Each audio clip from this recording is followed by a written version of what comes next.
បាទបងប្អូនតាមពិតដូចខ្ញុំជម្រាបអញ្ចឹងថ្ងៃនេះគឺជាថ្ងៃដ៏សោកសង្រេងខ្លាំងមែនទែនចំពោះខ្ញុំសែនគ្រោះក្ដួលនៅក្នុងផ្លូវចិត្តដោយសារតែពេលដែលឃើញព័ត៌មានតាក់ទងនឹងគ្រោះថ្នាក់ចរាចរណ៍ពីរធំនៅក្នុងថ្ងៃតែមួយតែនៅទីតាំងពីរខុសគ្នាតែស្ថានភាពអត់ខុសគ្នាទេគឺស្ថានភាពកម្មករគឺលំបាកខ្លាំងណាស់បងប្អូនមើលទៅរកម្មភ្នែកណាគេដឹកកម្មករយកទៅធ្វើការដូចដឹកជ្រូកដឹកកបីជួនកាលអាចដឹកគោដឹកជ្រូកដឹកកបីអាចមានភាពប្រសើរជាងដឹកកម្មករនឹងទេដឹងព្រោះគេដាក់ជ្រូកដាក់អីគេមានថ្នាក់គេមានអីខាំងលបាំងឈើអីកុំឲ្យគោនឹងអាចលូតចេញពីរថយន្តអីបានអញ្ចឹងណាប៉ុន្តែបើដឹកកម្មករវិញបងប្អូនទៅមើលទៅមករៀមដៃចេះតើយើងមានតម្លៃលើសពីសត្វធាតុប្រមាណទៅនៅពេលដែលយើងជិះបជ្រៀតគ្នាដូច្នេះហើយខ្ញុំនិយាយនេះគឺម្ដងនេះខ្ញុំនឹងប្រលះអាជ្ញាធរមានសមត្ថកិច្ចឲ្យអស់ដៃម្ដងដើម្បីឲ្យអស់ចិត្តដែរព្រោះអីអាណិតស្រឡាញ់និងសោកស្ដាយជីវិតកម្មករទាំង14នាក់ដែលមិនគួរណាស្លាប់សោះហើយបើសិនជាវិធានការការពារក៏អាចការពារបានដែរបើសិនជាយើងមានចំណាត់ការច្រើនយ៉ាងដែលខ្ញុំនឹងពន្យល់បន្តិចទៀតហើយខ្ញុំដកស្រង់មតិជាច្រើនណារបស់បងប្អូននិយាយពីរឿងស្ថានភាពចរាចរណ៍នៅកម្ពុជាហ្នឹងគាត់ថាខ្ញុំក៏សូមចូលរួមរំលែកទុក្ខដល់ក្រៀមក្រំដល់ក្រុមគ្រួសារសពទាំងអស់នៃគ្រួសារកម្មការិនីដែលបានបាត់បង់ជីវិតនៅក្នុងគ្រោះថ្នាក់ចរាចរណ៍នៅខេត្តកំពង់ឆ្នាំងនិងខេត្តស្វាយរៀងនៅថ្ងៃនេះ14នាក់មិនតិចទេបងប្អូនហើយភាគច្រើនជាស្ត្រី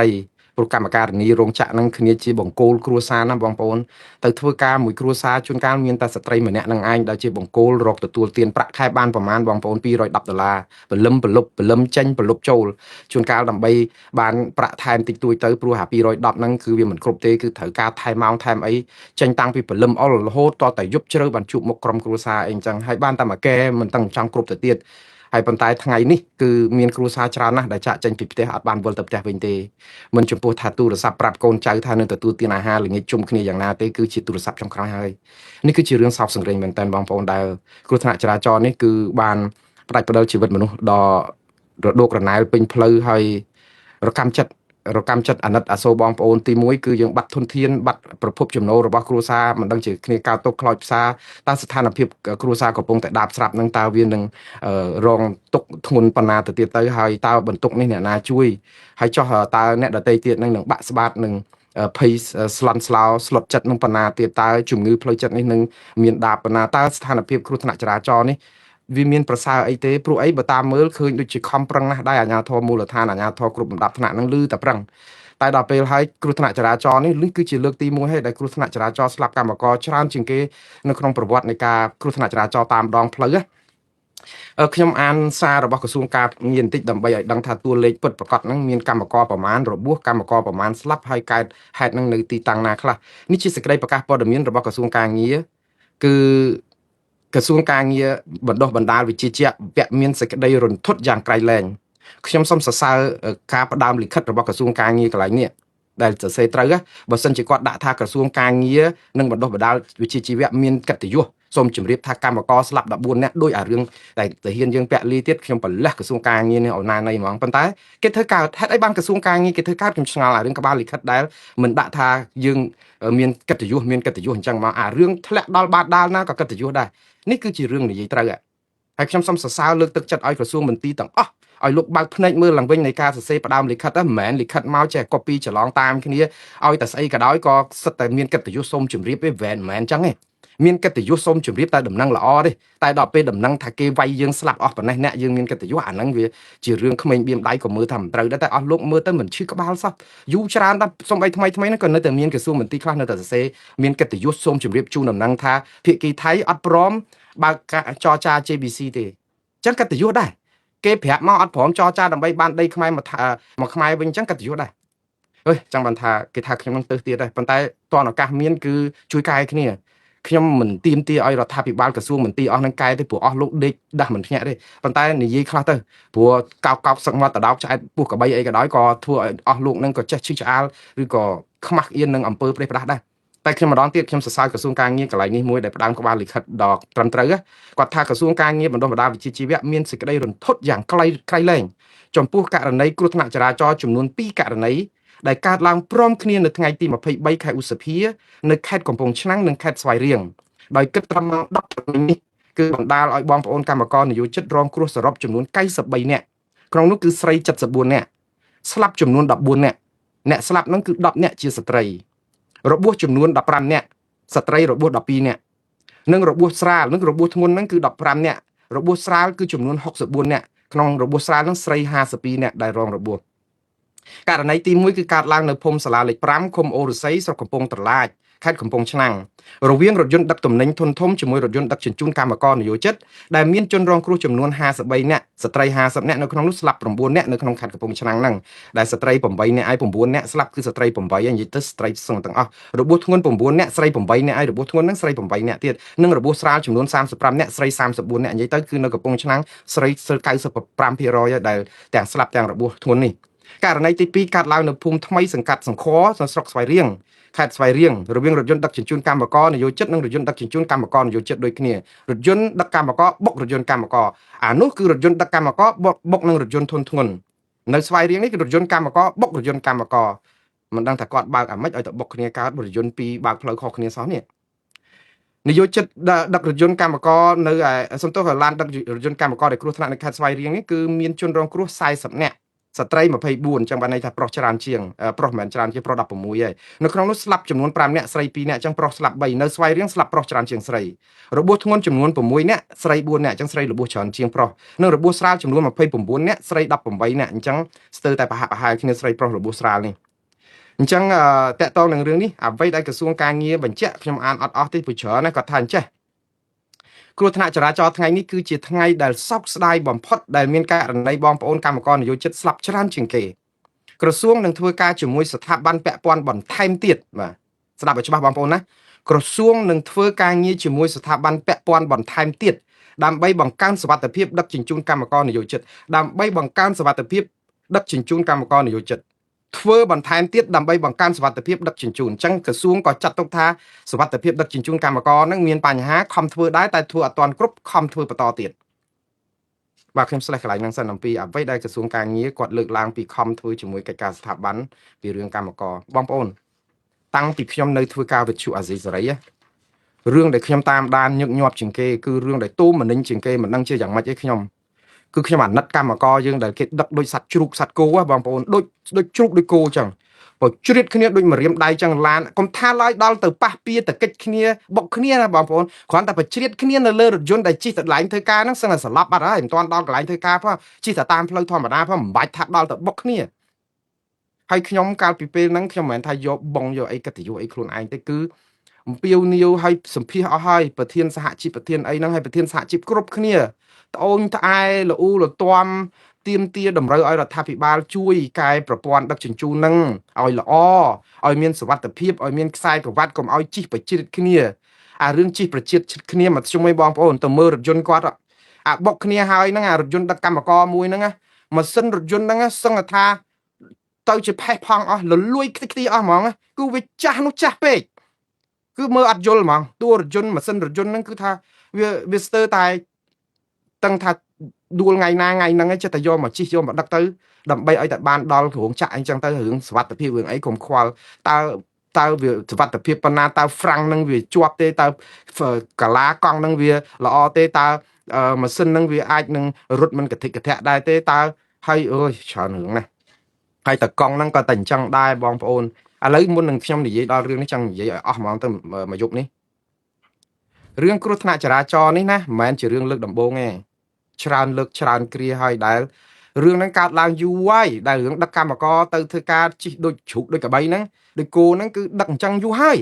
ឮតែកែហ្នឹងគឺក៏ឮយូរហើយដែរខ្ញុំឮសូរកែសម្រុកខ្លាំងជាងគេគឺ1ឆ្នាំពេលដែលខ្ញុំមុននឹងខ្ញុំចាញ់ពីវិទ្យុអាស៊ីសេរីខ្ញុំចាំនៅឆ្នាំ2021ប្រឹងណាគូក្រសួងមន្ទីរហ្នឹងគឺគេមានប្រព័ន្ធជួបគ្នាតាម Zoom ផងតាមអីផងគឺថាអូយគេនាំគ្នាដោះស្រាយធ្វើម៉េចដើម្បីជួយបន្ធូរអាស្ថានភាពកម្មករកាត់ដេរហ្នឹងកុំឲ្យជិះប្រជ្រៀតគ្នាពេកឲ្យថាស្បើយអីចឹងដើម្បីថាបើគ្រោះថ្នាក់អីយ៉ាងណាទៅក៏មិនស្លាប់ច្រើនពេកដែរព្រោះតែប្រជ្រៀតគ្នាបងប្អូនដឹងហើយអត់មានអ្នកណាជួយអ្នកណាទេគឺឡានកលាប់ទៅចាក់ទៅគឺគ្របយកទៅទាំងអស់ចុះឥឡូវឧទាហរណ៍បើឡានមួយឡានហ្នឹងដឹកឥឡូវយើងដឹក60ទៅ70នាក់ឡានទូចមួយឡានទ្រុងមួយហ្នឹង60ទៅ70នាក់បងប្អូនគិតមើលចំណុះហ្នឹងបើដឹកគោដឹកបាន5ក្បាលទេប៉ុន្តែបើដឹកមនុស្សអាចដឹក50 60នាក់បានបើដឹកជ្រូកបាន4 10ក្បាលចុះព្រោះជ្រូកវាតូចជាងគោតែមនុស្សគឺយើងប្រជ្រៀតឲ្យខ្លាំងមែនតើបងប្អូនសាកមើលបើគ្រោះថ្នាក់ចរាចរណ៍បុកគ្នាក្តាំង ថាគាត់តែកិច្ចក្បាលគ្នាក៏ស្លាប់អស់មកកន្លះឡានដែរគាត់តែកិច្ចក្បាលគ្នាមិនបាច់ថាដល់តែចាក់ចោលទេប៉ុន្តែបើសិនជាមួយឡានហ្នឹងយើងជិះរហូតដល់ទៅ70 80នាក់តែមានគ្រោះថ្នាក់គឺស្លាប់សឹងទាំងអស់បាត់ហើយមានណាជួយណាលោតក៏លោតមិនទាន់ស្អីក៏មិនស្អីមិនទាន់ទៅវាជាប់គ្នាក្តាំងអស់អញ្ចេះគឺទៅហើយគឺជន់គ្នានឹងក៏ងាប់ដែរនិយាយទៅបើនិយាយអស់តែដល់ពេលអញ្ចឹងបានន័យថាឲ្យតែមានគ្រោះថ្នាក់គឺដឹងតែស្លាប់ច្រើនមកដោយសារអីអាមនុស្សវាច្រើនពេកនៅក្នុងរថយន្តហ្នឹងទី1ទី2អត់មានសុវត្ថិភាពគម្លាតគ្នាឬឲ្យតោងឬអង្គុយអត់បានអង្គុយទៀតធ្វើការមួយថ្ងៃវាស់ល្ងាចហើយនៅឈរបប្រយុទ្ធបតោងនៅហ្នឹងដូចថារកម្មភ្នែកហើយខ្ញុំនិយាយហ្នឹងបងប្អូនខ្លះគេមករករឿងខ្ញុំគេថាមួងណារ៉េតនេះទៅគ្រប់រឿងនៅស្រុកអាមេរិកសោះអត់ដែលមកមើលរោងចក្រគេប្រសើរហើយអស់អត់មានដែលខ្ញុំថាអូយខ្ញុំអរគុណណាស់ឲ្យតែពេលខ្ញុំដឹងថាប្រសើរសិតតែប្របួលខ្ញុំឲ្យចុះទៅមើលតាមរោងចក្រខ្ញុំអត់ចាំបាច់ទៅចុះដល់រោងចក្រអីឥឡូវទៅមើលទៅនេះគ្រោះថ្នាក់ចរាចរណ៍គេថតផ្សាយផ្ទាល់ទាំងអស់ទៅមើលឡានដែលដឹកមករណេងរណោងតាមផ្លូវហ្នឹងមើលប្រយុទ្ធបតោងគ្នាប៉ុណ្ណាមួយឡានប្រហែល70 80នាក់70 80នាក់ហ្នឹងទៅមើលដូចហែកឋិនអញ្ចឹងហើយទៅបន្ទោសខ្ញុំហើយខ្ញុំនិយាយនឹងបានអីពេលដែលខ្ញុំស្រែកថារថយន្តដឹកប្រជ្រៀតគ្នាអញ្ចឹងស្លាប់កម្មករអស់ហើយបើមានគ្រោះថ្នាក់ហើយខ្ញុំបានអីមកវិញអាហ្នឹងខ្ញុំនិយាយនឹងដើម្បីឲ្យកម្មករគ្នាមានសុវត្ថិភាពយកចិត្តទុកដាក់កម្មករផងកុំឲ្យគ្នាស្លាប់ដោយអត់អំពើអញ្ចឹងឲ្យវាមានហើយចោះច្បាប់ហ្នឹងបើសិនជិះម៉ូតូអីសិស្សពាក់មួកសុវត្ថិភាពសិទ្ធស្អីណាចាប់អ្នកនេះចាប់អ្នកនោះអត់ដាក់ខ្សែក្រវ៉ាត់តែខ្ញុំឆ្ងល់អាឡានដឹកកម្មករហ្នឹងទៅចាប់ពីនៃគេជិះឈរជ្រងច្រាំងហ្នឹងអាម៉េចឆ្ងល់ដែរច្បាប់ចរាចរណ៍នេះគេអនុវត្តអាម៉េចជាមួយនឹងកម្មករឈរជ្រងច្រាំងរកកន្លែងដកដង្ហើមអត់បានហ្នឹងដឹងគេដោះស្រាយអាម៉េចតែខ្ញុំនិយាយនេះមិនមែនបានន័យថារដ្ឋាភិបាលគេមិនធ្វើទេខ្ញុំដឹងថាបើនៅខេត្តកោះកុងក៏គេមានគំរូមួយដែរហើយខ្ញុំក៏សូមសរសើរអាជ្ញាធរខេត្តកោះកុងដែរកន្លងមកនេះគឺខេត្តកោះកុងគឺជាខេត្តគំរូមួយដែរនៅក្នុងការដែលកែតម្រង់ផ្លាស់ប្ដូរប្រព័ន្ធសុវត្ថិភាពដឹកជញ្ជូនកម្មករហើយខ្ញុំជឿថាពួកគាត់ខំធ្វើដែរគាត់ថាធ្វើវាអត់ទៅមុខសោះព្រោះអីគម្រោងដូររថយន្តឲ្យមានសុវត្ថិភាពហ្នឹងណារថយន្តដែលដឹកកម្មករនៅទូទាំងប្រទេសហ្នឹងបើតាមដឹងមានមិនតិចជាងប្រហែល3000គ្រឿងជាង3300គ្រឿងឯណោះហើយដើម្បីដូរឲ្យមានសុវត្ថិភាពគឺដូរឲ្យមានកន្លែងអង្គុយមានកៅអីមានអីហ្នឹងឬថាគាត់ដូរបានច្រើនដែរមិនមែនអត់សោះទេគាត់ថាដូរបានដូចជាប្រហែលហ្នឹងមិន1000គ្រឿងជាងហើយអញ្ចឹងវានៅសល់2000គ្រឿងទៀតហើយទៀតបានន័យថាដូរបាន30-40%ដែរបើយើងនិយាយពីតួលេខនេះព្រោះអីខ្ញុំឃើញនៅឆ្នាំ2024 2ឆ្នាំមុននេះប្រធានខាងបសសឬក៏សមាជិកក្រុមប្រឹក្សាបសសអីរបស់ក្រសួងការងារអីហ្នឹងគេប្រជុំដាក់ទិសដៅការងារអីហ្នឹងគេបានតាំងចិត្តថា2027នេះនៅសល់មួយឆ្នាំទៀតនេះគឺធ្វើយ៉ាងម៉េចដូររថយន្តដឹកកម្មករដែលដូចថាខ្វះសុវត្ថិភាពនោះឲ្យអស់ទៅជារថយន្តដែលមានសុវត្ថិភាពជូនកម្មករឲ្យចប់ត្រឹម2027អាហ្នឹងគាត់និយាយថាដូរឲ្យអស់2020ដល់ឥឡូវ2026ចិត្តពាក់កណ្ដាលឆ្នាំហើយទៅមើលកម្មករអត់មានដូរស្អីទេទៅមើលទៅស្វ័យរៀងកំពង់ឆ្នាំងនេះមើលទៅឲ្យបើរថយន្តវិញអូយកញ្ចាស់ហើយមិនដឹងជាយ៉ាងម៉េចទេបងប្អូនឥឡូវនេះខ្ញុំថានិយាយចឹងយើងគេថាយើងនឹងពេលប្រទេសកំពុងមានទុកកម្មករកំពុងមានគ្រោះអត់ព្រមនេះទៅនាំគ្នាបន្ទោសអាជ្ញាធរខ្ញុំនៅខាងជនរងគ្រោះអញ្ចឹងហើយតាអាជ្ញាធរមានជនរងគ្រោះណាខ្ញុំយុត្តិធម៌នៅជនរងគ្រោះអ្នកដែលរងគ្រោះគឺកម្មករកាត់ដេរនេះដែលស្លាប់អស់14អ្នករបួស90អ្នកជាងនេះតើកំហុសរបស់អ្នកណាគឺកំហុសរបស់អាជ្ញាធរដែលដំបូងគេយើងត្រូវដឹងហើយវាអាចអ្នកបើកបរប្រើគ្រឿងញៀនស្វឹងឬបើកជែងបើកមហាតបើកផ្ដាច់ព្រលឹងឬអីយើងដឹងហើយយើងដឹងរឿងហ្នឹងមកយូរហើយបងប្អូនរឿងអ្នកបើកបរផ្ដេសផ្ដាស់ប៉ណ្ណាំងគ្នាជែងគ្នាប៉ាសិចផ្សាច់សួរអ្នកតកែវបងប្អូនអ្នកដែលបើកមហាតជាងគេដែលក្រុមបើករថយន្តដឹកកម្មករហ្នឹងសួរអ្នកតកែវឲ្យតែរថយន្តចេញមកពេលដែលកម្មករចេញពីធ្វើការហ្នឹងមហាតបើចែងគ្នាសផ្លេចុះសផ្លេឡើងវ៉ាចេះវ៉ាចុះដឹកកម្មករសោះហ្នឹងធ្វើដូចខ្លួនឯងហ្នឹងជិះម៉ូតូប្រហោះកង់មុខចឹងហ្នឹងខ្ញុំក៏បន្ទោសរឿងតកង់ឡានដែរមិនមែនអត់ខុសទេខុសរួមចំណែកគ្នាឈាមរាវជាក្មេងដូចថាទំនឹងនិយាយពីបានកម្មករស្រីជិះមកនោះដូចជាមិនដឹងមិនអីក្នុងចិត្តហ្នឹងគឺថាឡានហ្នឹងគឺត្រូវតែរោឲ្យផ្សែងហុយទៅលោមហើយត្រូវតែប្រណាំងត្រូវតែវ៉ាត្រូវឲ្យបានដល់មុនអត់ដឹងថាជីវិតកម្មករគឺជីវិតអ្នកដំណើរផ្ញើលើអ្នកបើកបរនេះយើងនិយាយទៅខ្ញុំនិយាយថាមិនមែនទាំងអស់ទេមានតែកង់គេប្រយ័ត្នប្រយែងក៏ច្រើនដែរអញ្ចឹងបើយើងនិយាយថាអូសកង់សិតតែប្រទេសផ្ដាច់អញ្ចឹងបុកគ្នាស្រាប់ថ្ងៃរាប់ពាន់អ្នកហើយកម្មករទៅយូរឃើញមានគ្រោះថ្នាក់អីម្ដងអញ្ចឹងវាមានអ្នកដែលប្រទេសផ្ដាច់អីអញ្ចឹងប៉ុន្តែបងប្អូនរឿងអីក៏ដោយប្រព័ន្ធដឹកជញ្ជូនប្រព័ន្ធសុវត្ថិភាពប្រព័ន្ធគ្រោះថ្នាក់ចរាចរណ៍អីក៏ដោយបើថាមានករណីផ្ដេសផ្ដាស់អីអញ្ចឹងគឺករណីចរាចរណ៍ហ្នឹងគឺបានន័យថាយើងអត់ទាន់បានកែតម្រង់អីឬក៏មានប្រសិទ្ធភាពអីទេវានៅតែញ៉ៃអញ្ចឹងព្រោះតតែយើងដឹងថាឈប់មានគ្រោះថ្នាក់ហ្នឹងអាគ្រោះថ្នាក់ដែលមិនចាំបាច់ហ៎បងប្អូនគ្រោះថ្នាក់ដែលមិនចាំបាច់មានដូចជាដាក់លើសចំណោះជិះដូចជ្រូកដូចកបី អាហ្នឹងគឺគ្រោះថ្នាក់ហ្នឹងបើមានគឺអត់ចាំបាច់តែម្ដងព្រោះបើដាក់តែ25នាក់ឧទាហរណ៍បើគ្រោះថ្នាក់យ៉ាងណាគឺស្លាប់ក៏អស់តាមកបើអស់មួយឡាន25នាក់ក៏វាអស់តែ25នាក់ដែរយើងមិនចង់ឲ្យមនុស្សស្លាប់ចុះបើយើងដាក់80នាក់ច្បាស់ហើយវាស្លាប់80នាក់អារឿងហ្នឹងយើងជៀសវាងបានទេគឺជៀសវាងបានតាធ្វើឲ្យឡានហ្នឹងតែ25នាក់ទៅជួនកាល25នាក់ហ្នឹងពេលដែលភ្លុកឬក៏អីគាត់មានឱកាសនឹងអាចកិច្ចរួចឬក៏អីកុំឲ្យជាប់ក្តាំងគ្នាឲ្យឡានសង្កត់បានព្រោះគាត់ខ្ចាយទៅគាត់ខ្ទៀតទៅណាអស់តែអានេះដល់ពេលផ្ដុំគ្នាទៅខ្ចាយទៅមកដុំឡានកាន់ទាំងអស់តែម្ដងអានេះគឺវាជួយសង្គ្រោះជីវិតមនុស្សបានអាហ្នឹងស្លាប់អត់ចាំបាច់ទេទី2គឺគឺអ្នកបើកបរមហាតបើកបរក៏ក្លឿនឬក៏បើកបរចែងប៉ណ្ណឹងគ្នាធ្វើដូចជាមិនខ្វល់នឹងជីវិតកម្មករឬក៏អ្នកដំណើរដែលផ្ញើលើតកង់អីហ្នឹងអាហ្នឹងក៏ជាកត្តាដែរចោះយើងមានតើដឹងគាត់មានជាតិអាល់កុលជាតិញៀនអីនៅក្នុងឈាមអីអ្នកបើកបរណាអាហ្នឹងមកករណីទៅតែយើងបើបន្ទោសអាទាំងអស់ហ្នឹងអាហ្នឹងជារឿងអត់ចាំចោះយើងមើលផ្លូវយើងវិញតើចរាចរណ៍យើងនឹងមានកន្លងផ្លូវគ្រប់អស់នៅតើមានកន្លងផ្លូវសម្រាប់រថយន្តដឹកអ្នកដំណើរសម្រាប់រថយន្តតូចសម្រាប់កង់សម្រាប់មនុស្សដើរហើយត្រូវមានអារបាំងការពារពុះទ្រូងផ្លូវហ្នឹងគឺបានតែផ្លូវត្រូវតែឯកទេសឲ្យភាគច្រើនកុំឲ្យចែកគ្នាផ្លូវតែមួយយើងនៅបើកទៅមុខទៅក្រោយចេះនៅអាមេរិកនេះណាផ្លូវ99%អត់ជាផ្លូវដែលបើកនៅក្នុងដូចថាកន្លងផ្លូវដែលអត់មានរបាំងការពារអញ្ចឹងទេគឺ99%គឺថាទៅមករកកន្លែងប៉ះគ្នាអត់ឃើញទេមានតែបុកគូតគ្នាតែប៉ុណ្្នឹងអាហ្នឹងមានដោយសារពងមើលទូរស័ព្ទឬក៏ស្អីចឹងទៅអត់ប្រឹងមើលអានោះមុខឈប់បុកគូតហ្នឹងច្រើនមែនតើនៅសហរដ្ឋអាមេរិកនេះប៉ុន្តែបុកគ្នាទល់មុខអញ្ចេះគឺកម្រព្រោះអីផ្លូវវាមានដាច់ឈឹងអញ្ចឹង6លេនណា6កន្លងផ្លូវទៅ6កន្លងផ្លូវមកកដាលហ្នឹងបណ្ដាយទឹកសុទ្ធចឹងហ្មងវារតែជិះចុះកាត់បន្លាយមកកាត់បុកគ្នាហ្នឹងមកដល់ទៅទៀតកុំថាឡើយដល់ទៅបុកប៉ះទង្គិចគ្នាពងបើកបរអញ្ចឹងយើងក៏សួរអាហ្នឹងដែរថាតើរដ្ឋាភិបាលបានអភិវឌ្ឍអាផ្លូវរបស់យើងហ្នឹងកែអាហ្នឹងឲ្យបានមានផ្លូវពីរកន្លងអីអញ្ចឹងបានច្រើនឬនៅមិនមែនអត់ធ្វើទេរដ្ឋាភិបាលក៏ធ្វើដែរគេខំប្រឹងកែប្រែបានច្រើនដែរក៏ប៉ុន្តែផ្លូវជាតិផ្លូវអីហ្នឹងនៅតែហាក់បីដូចជានៅដូចថាបើកនៅក្នុងផ្លូវជាមួយគ្នាចង់និយាយថាបើថាខាងរាជកោតែពីនោះមកបន្តិចមកគឺបុកគ្នាចំពេញទំហឹងតែម្ដងឲ្យតែមានអ្នកណាវ៉ាអ្នកណាអីបើហឺនតិចមកចូលបុកមុខគ្នាមកអាហ្នឹងគឺយើងបានន័យថាយើងធ្វើឲ្យគ្រោះថ្នាក់ហ្នឹងវាងាយអាហ្នឹងក៏ដោយកត្តាផ្លូវថ្នល់ដែរស្លាកចរាចរណ៍តើយើងមានស្លាកសញ្ញាសម្គាល់អីហ្នឹងហើយមានការចាប់លបឿនពិន័យអីហ្នឹងអីទៅប្រជាពលរដ្ឋពេលខ្លះឃើញប៉ូលីសពិន័យហ្នឹងគឺរករឿងតែប៉ូលីសដែរធ្វើបាបប៉ូលីសដែរហើយប៉ូលីសហ្នឹងអាគេថាធ្វើបាបប៉ុន្តែដេកផ្សំដួលលមូលផ្សំគ្រិចបលែមបន្លំកតេលធំបន្លំចូលដេកដែរដល់អញ្ចឹងទៅចិត្តតែពិន័យខុសរឿងខុសអីចឹងប្រជាពលរដ្ឋក៏ថ្នាក់អីចឹងតាមពិតបើរឿងយើងចង់អនុវត្តច្បាប់ចរាចរណ៍រឿងចាប់ពិន័យលបឿននេះអត់ចាំបាច់យកប៉ូលីសទៅខាំងទេប៉ូលីសស្រុកអាមេរិកបើនឹងអង្គុយចាំធ្វើដូចនឹងពួនដូចនៅស្រុកខ្មែរមិនបាច់ធ្វើអីទេមួយថ្ងៃអង្គុយចាំសកប់ចឹងងាប់ហើយគេដាក់កាមេរ៉ាចោលទៅហើយគេចាំថតរូបមកថតយកស្លាកលេខរថយន្តថតយកស្អីចឹងមកហើយផ្ញើសបុតទៅយកទៅបង់ទៅអត់មានមកជជែកគ្នាមួយឆ្នាំគេប្រមូលប្រាក់ពិន័យរាប់ពាន់លានដុល្លារមួយឆ្នាំគ្រប់ខេត្តគ្រប់រដ្ឋគ្រប់អីរដ្ឋមួយនឹងរាប់លានដុល្លារគាត់ប្រមូលពីការពិន័យបើកលើសលបឿនបងប្អូនសួរថាហានៅអាមេរិកមានមនុស្សល្មើសច្បាប់ដែរស្មើមាននៅស្រុកខ្មែរនៅយៈណាក៏គេខុសច្បាប់ដែរគាត់ថាខុសច្បាប់នៅអាមេរិកនេះវាមិនមែនខុសច្បាប់ដូចយើងបើកបុកគ្នាកដាលចំមុខអញ្ចឹងឬក៏ផ្លូវចេះខុសច្បាប់ហ្នឹងគឺដោយសារតែផ្លូវវារហិលពេកផ្លូវវាលបឿនលឿន